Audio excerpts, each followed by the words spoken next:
Bonjour à chacun, à chacune. J'espère que vous allez bien, que ce temps d'été, ce temps estival a été bienfaisant pour les uns, pour les autres, que pour ceux qui sont partis, pour ceux qui sont revenus, pour ceux qui peut-être vont partir encore, je ne sais pas. Et puis ces rentrées qui ont commencé, et puis la continuité de nos vies avec le Seigneur. On parle de confiance. C'est tellement simple de faire confiance, mais on a du mal. Et peut-être que l'un des obstacles à cette confiance, puisqu'il m'aime, je le garderai, je le protégerai, je le bénirai, c'est des paroles tellement nobles, tellement douces, tellement belles que on a envie d'y croire. Puis dans la réalité, on s'aperçoit que c'est compliqué, on a du mal. Et pourtant, c'est le Seigneur qui nous dit. C'est pas à nous de déclencher l'amour ou la confiance de Dieu, c'est Dieu qui veut nous aimer, c'est Dieu qui veut nous serrer dans ses bras d'amour. Alors en tout cas, merci pour ce beau rappel en cette fin tranquille. Je le disais tout à l'heure, il y avait des enfants et j'ai dit c'est encore les vacances. Et puis oui, mais c'est le dernier jour.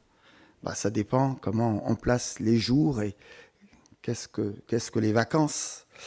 En tout cas, voilà, j'aimerais nous encourager aujourd'hui en cette fin de mois d'août, 31 août 2025, peut-être en lien avec la confiance.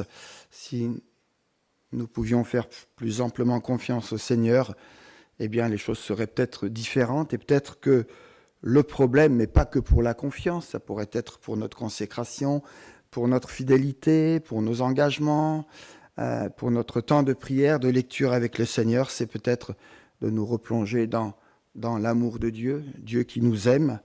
De son côté, il n'y a pas de problème. Le problème, il est peut-être de notre côté où nous avons du mal justement à ouvrir cette porte et puis à nous laisser envelopper par l'amour du Seigneur. J'ai pris quelques jours ces derniers temps, fin août, pour justement prendre ce temps et me rappeler que Dieu était un Dieu d'amour et que je faisais partie de ceux que Dieu aimait et vous en faites partie aussi. Alors je voulais vous le rappeler ce matin. Avec un texte pour nous introduire, le plus grand des commandements, une lecture que nous allons faire ensemble, Marc chapitre 12, à partir du verset 28 jusqu'au verset 34. Le plus grand des commandements, on aurait pu mettre aussi un titre, « Aimer Dieu, aimer son prochain ». Un des scribes qui avait entendu Jésus discuter et qui voyait que Jésus avait bien répondu, s'approcha de lui et demanda « Quel est le premier de tous les commandements ?» Le premier de tous les commandements. Jésus répondit « Voici le premier. Écoute Israël, le Seigneur notre Dieu, le Seigneur est un. Et tu aimeras le Seigneur ton Dieu de tout ton cœur, de toute ton âme, de toute ta pensée et de toute ta force. Voici le second. Tu aimeras ton prochain comme toi-même. Il n'y en a pas d'autre de plus grand que cela. » Le scribe lui dit « Bien, maître, tu as dit avec vérité que Dieu est unique et qu'il n'y en a pas d'autre que lui, et que l'aimer de tout son cœur, de toute son intelligence, de toute sa force, ainsi qu'aimer son prochain comme soi-même, c'est plus que tous les holocaustes et les sacrifices. » Jésus, voyant qu'il avait répondu avec intelligence, lui dit « Tu n'es pas loin du royaume de Dieu. » Tiens, on parle encore du royaume ici. « Tu n'es pas loin du royaume de Dieu. » Et personne n'osa plus lui poser de questions. Jusqu'ici, pour notre lecture. Jésus et ses disciples sont de retour à Jérusalem. Il faut relire ici, revenir au chapitre 11, la fin du chapitre 11, et on lit au verset 27, chapitre 11, verset 27, toujours dans Marc. « Pendant que Jésus se promenait dans le temple, les principaux sacrificateurs, les scribes et les anciens vinrent à lui et lui dirent « Par quelle autorité fais-tu cela ? Et qui t'a donné l'autorité pour le faire ?» Jésus poursuit donc son enseignement, un enseignement qui dérange cette classe religieuse et qui cherche par tous les moyens à le saisir, à le livrer, à le condamner. Mais contrairement à ce groupe qui conteste son autorité et qui cherche à le piéger, notre scribe anonyme que nous trouvons ici au chapitre 12 et qui interroge Jésus n'a pas d'intention malveillante. Impressionné par les réponses de Jésus quant à son autorité, quant à la relation avec César, rendez à César ce qui est à César et à Dieu ce qui est à Dieu, quant à la résurrection des morts, il lui pose la grande question du plus grand des commandements, à savoir, où est l'essentiel finalement? Quel est le fondement, ce qu'il ne faut pas manquer? Une des questions peut-être qui nous renvoie inévitablement à notre façon d'aimer Dieu et notre prochain. Comment aimons-nous Dieu? Comment aimons-nous notre prochain? Mais dites-moi, que serait le monde sans amour? Sans amour, l'humanité disparaîtrait dans l'oubli et dans la mort. Comment pourrait-on vivre si personne n'éprouvait l'ombre d'un sentiment pour nous ou si nous n'éprouvions aucun sentiment pour les autres? Jésus sait que les hommes ne peuvent vivre sans amour.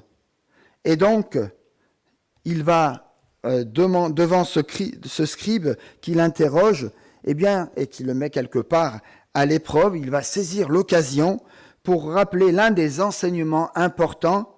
Et Jésus va extraire des 613 articles de la loi 2 commandements, dont l'un parle de l'amour de Dieu et l'autre parle de l'amour du prochain.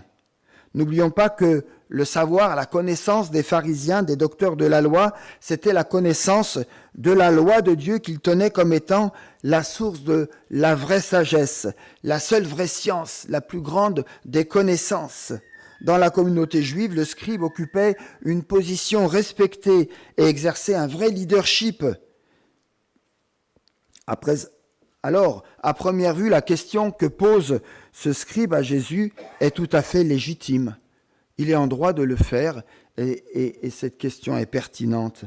Pourquoi? Parce que les maîtres de la Torah, scribes et rabbins, discutaient de l'importance relative aux commandements de l'Ancien Testament. Les scribes étaient ces savants, ces intellectuels du judaïsme. Les pharisiens d'ailleurs distinguaient 613 commandements de la Torah, donc des 5 premiers livres de la Bible, et de ces 613 commandements, 248 étaient positifs avec cet écho « tu honoreras » et puis 365 négatifs « tu ne feras pas ». Certains juifs d'ailleurs essayaient d'appliquer à la lettre ces commandements, se considérant comme étant plus justes que les autres et plus justes aux yeux de Dieu, pendant que beaucoup se perdaient dans des listes interminables d'interdictions et de prescriptions que nous venons de voir.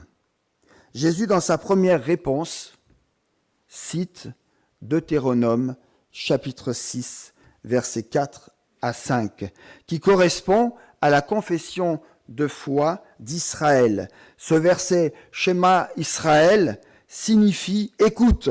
Et les Juifs connaissaient parfaitement cette phrase et ce commandement. Un premier commandement, donc, qui est celui de l'écoute. Écouter, c'est prêter attention à la parole de Dieu, à l'étude, au sens de l'Évangile. C'est accorder du respect à celui qui nous parle, et en l'occurrence à Dieu, et faire ce qu'il nous dit. La véritable écoute implique de faire des efforts et de poser des actes. En hébreu, le verbe écouter signifie aussi obéir. Quand vous écoutez, consciemment et inconsciemment, vous obéissez, vous êtes sur un chemin d'obéissance. Obéir, l'écoute n'est donc pas passive, elle inclut aussi une réponse. Si j'écoute et si j'obéis, c'est pour mettre quelque chose en œuvre et donc donner réponse à ce que le Seigneur attend de moi.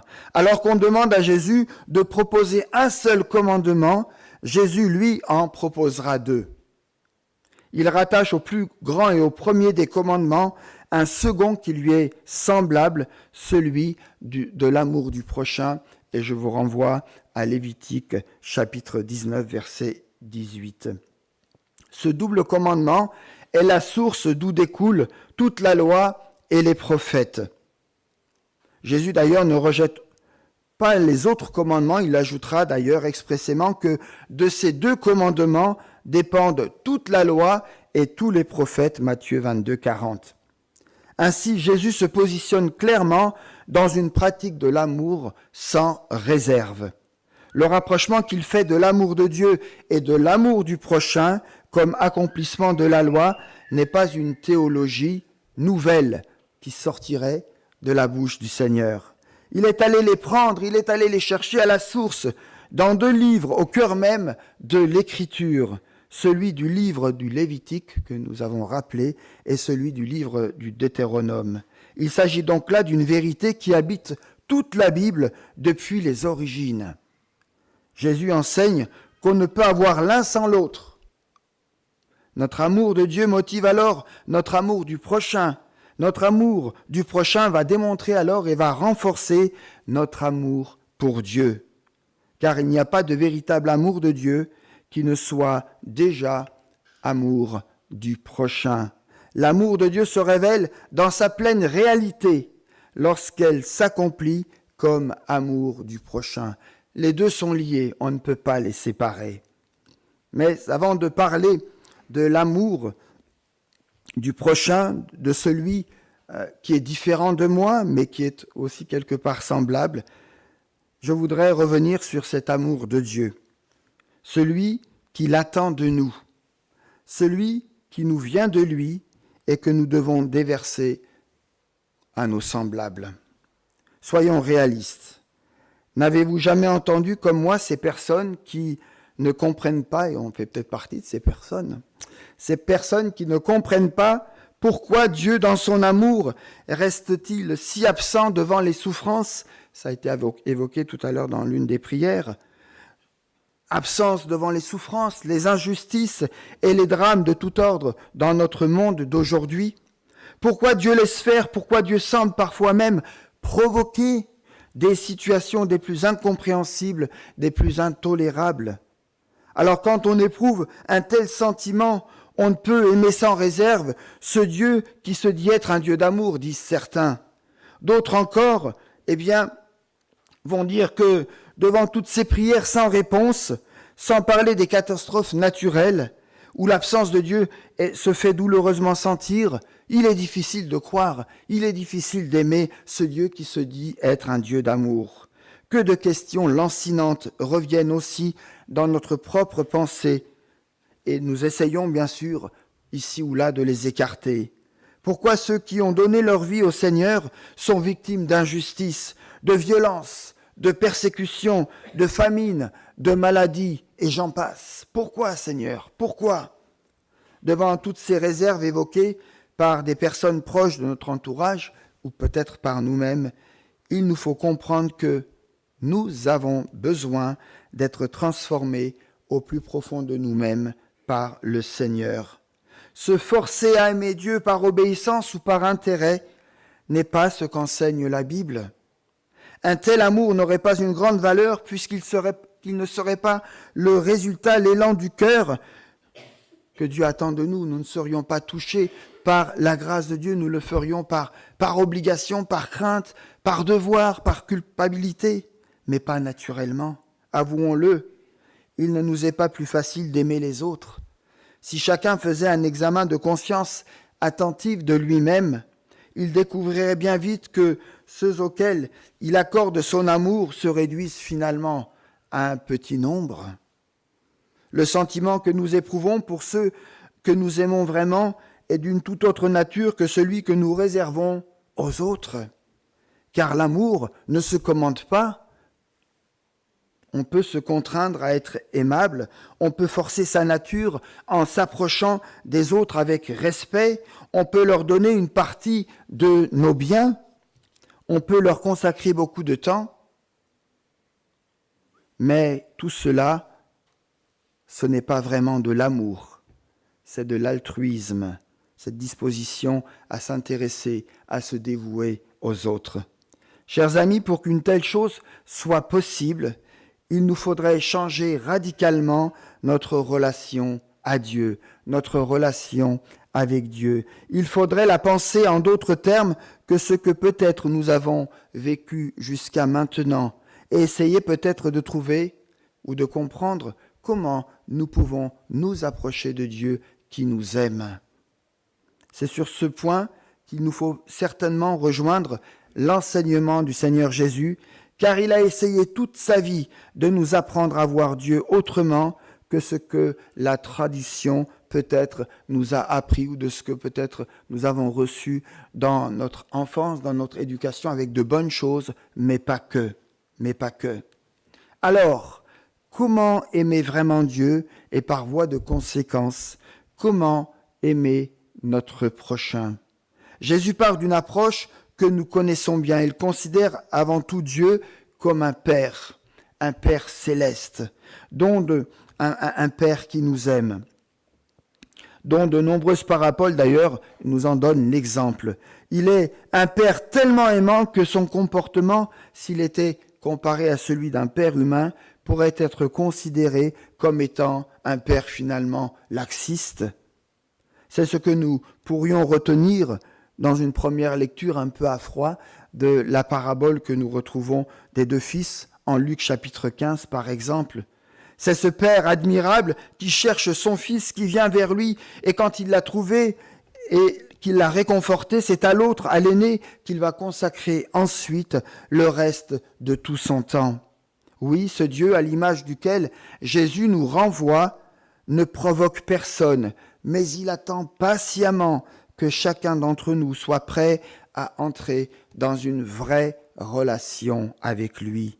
Sa patience est telle qu'elle peut durer toute une vie et pourtant ne jamais obtenir le résultat espéré. Nous réalisons alors que sa présence est effective en nous quand nous ressentons son action, sa paix profonde et qu'à son contact, nous recevons une joie céleste, que nous sommes renouvelés dans notre espérance, dans notre confiance, et nous en sommes même envahis. Nous découvrons alors qu'il y a une place dans le cœur de Dieu pour chacun, pour chacune, une place prévue pour notre existence depuis toujours, comme si nous avions été créés pour vivre avec lui, avec le Seigneur. Comme nous le rappelle ce beau psaume 139, versets 15 et suivants, « Mon corps n'était point caché devant toi lorsque j'ai été fait dans un lieu secret tissé dans les profondeurs de la terre. Quand je n'étais qu'une masse informe, tes yeux me voyaient et sur ton livre étaient tout inscrits les jours qui m'étaient destinés avant qu'aucun d'eux n'existe. Que tes pensées, ô Dieu, me semblent impénétrables, que le nombre en est grand. » Mais en même temps, Jésus ne revendique pas cette place qui lui est due, cet accueil qu'il nous fait. Dieu en Jésus-Christ attend toujours que nous lui ouvrions grand notre cœur pour qu'il puisse y faire sa demeure et semer en nous des graines d'amour et de vie. Mais la question pertinente nous revient en pleine figure. Le voulons-nous véritablement ? Une telle présence en nous qui crée des états d'âme heureux, qui apporte apaisement et délivrance, est totalement différent de ce que peut-être l'on a appris sur la personne même de Dieu, du Seigneur Jésus. Cette quiétude qui nous envahit par sa divine et aimante présence devient alors pour nous la réponse de Dieu à notre vide intérieur et de ce fait la réponse à tous nos besoins, qu'ils soient d'ordre spirituel, sentimental, physique, matériel. Avant d'être dans le royaume de Dieu, et c'est le top, il a ses dominantes d'ordre spirituel, sentimental, matériel, financier, et Dieu en est conscient. Mes amis, Jésus est venu lui-même sur cette terre pour nous préparer à cette rencontre en faisant jaillir en nous le désir d'un Dieu qui soit différent de celui que les hommes ont témoigné de lui jusqu'à présent. Amour d'un Père dont on n'aurait jamais pu imaginer l'étendue. Et dire aujourd'hui que je connais et que je comprends parfaitement, en tout cas moi j'en suis pas arrivé, je suis loin, dire qu'on connaît et qu'on a vraiment saisi l'amour de Dieu, personne ne pourrait le dire, c'est tellement infini, c'est tellement grand, c'est tellement puissant, c'est tellement céleste. Un Dieu qui serait comme un maître arbitraire pour les hommes et pour le monde et qui conduit ses projets jusqu'à leur aboutissement sans les partager, est en dehors de la pensée de Jésus-Christ. En tout cas, c'est ce que je crois. Un Dieu qui jugerait et condamnerait seulement, un Dieu qui ne serait compatissant qu'après avoir reçu le repentir et qui n'accorderait son amour qu'après avoir sanctionné les coupables, même faiblement. Ce Dieu-là est en dehors de la pensée de Jésus-Christ.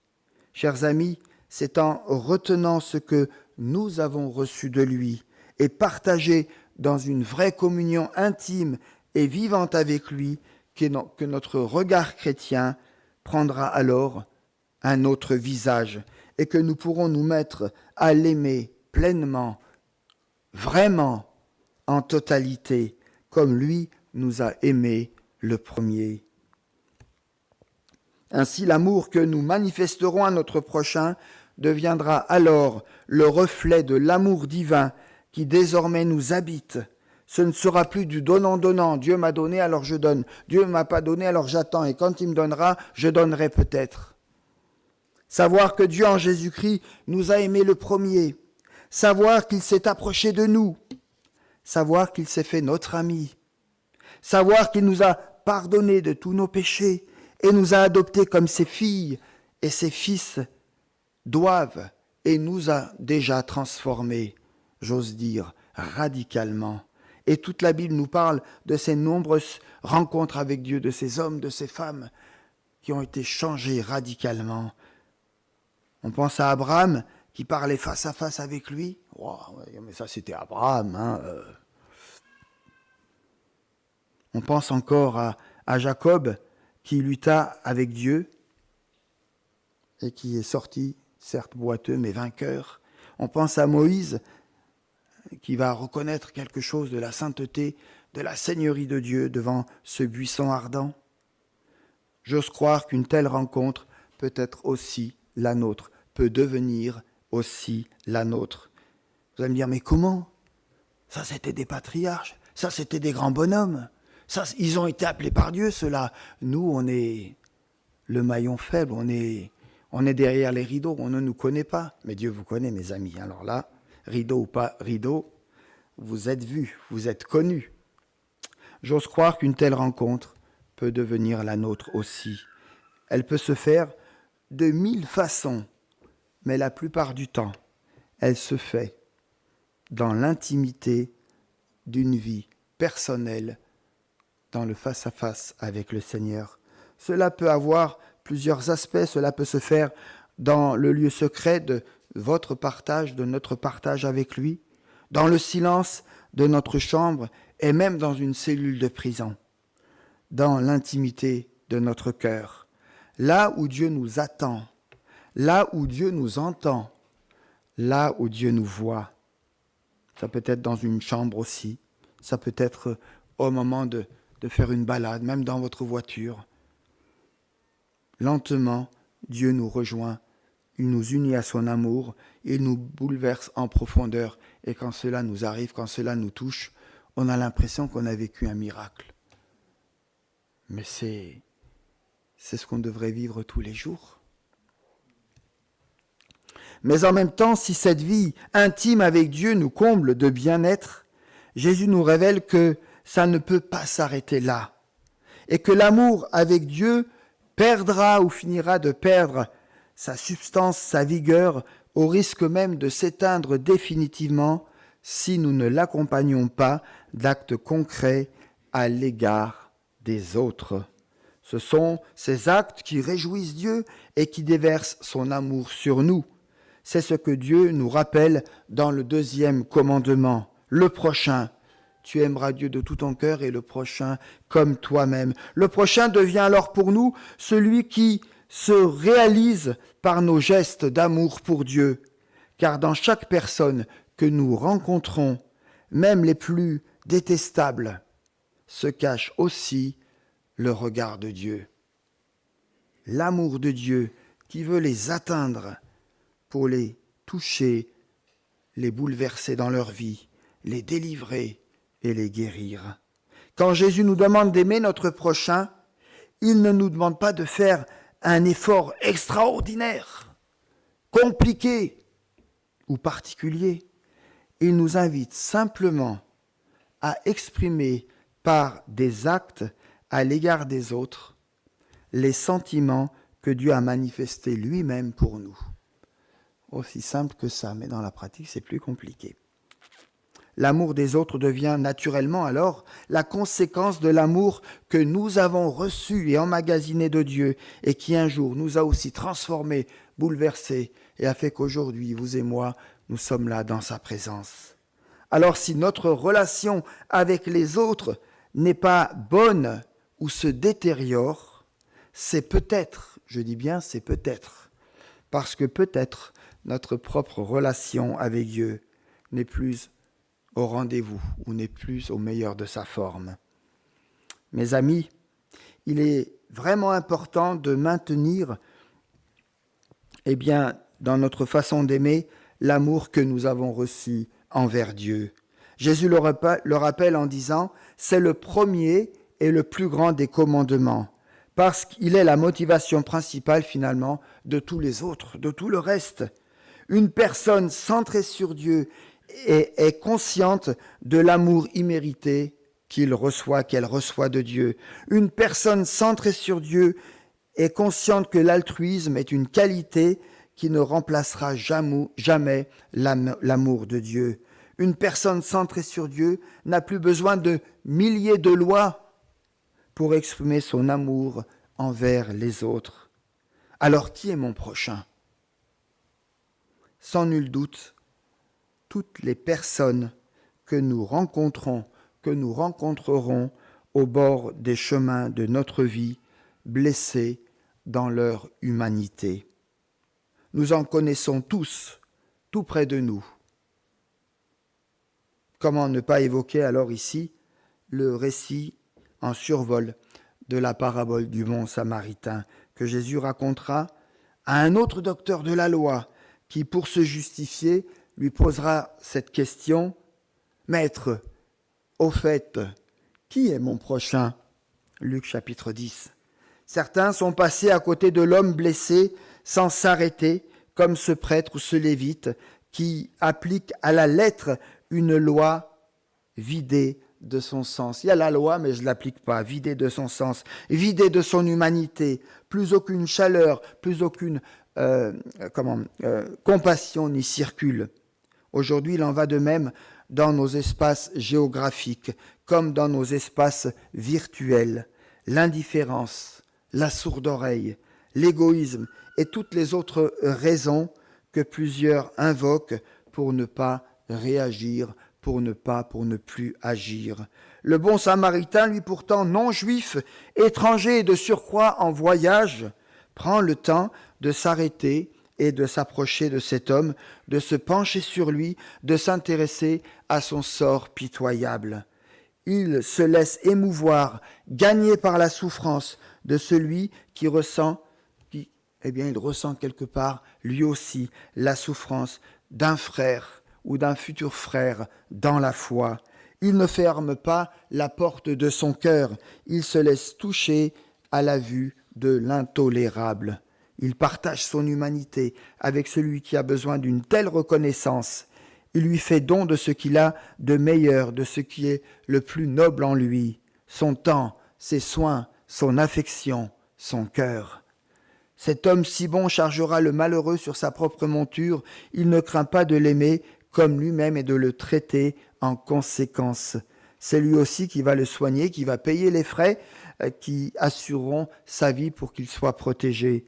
Il donne beaucoup de lui-même, et cela par pur amour.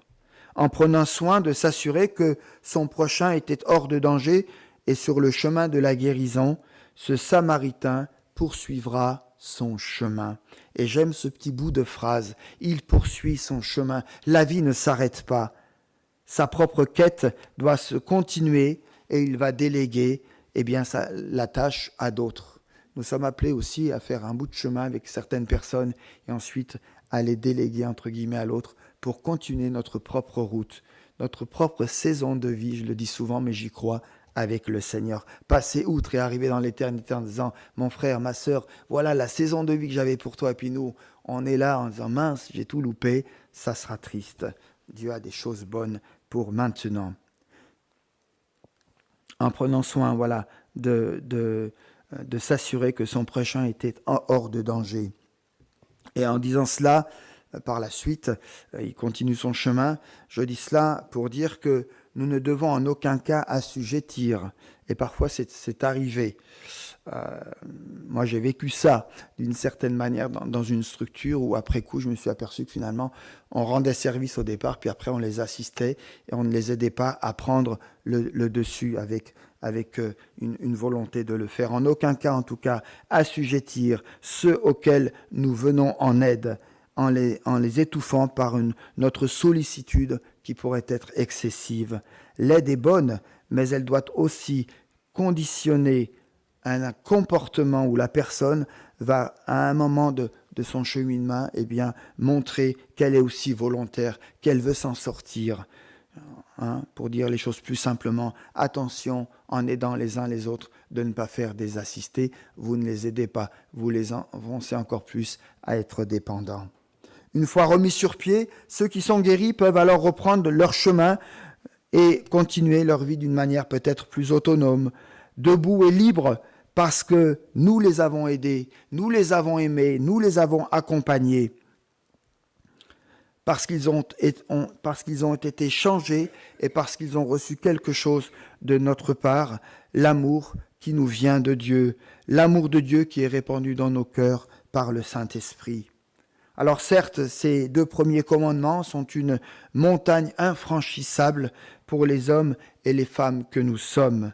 Mais parce que la victoire de Jésus-Christ sur la croix était parfaite, il a fait de nous de nouvelles créatures capables de choses nouvelles.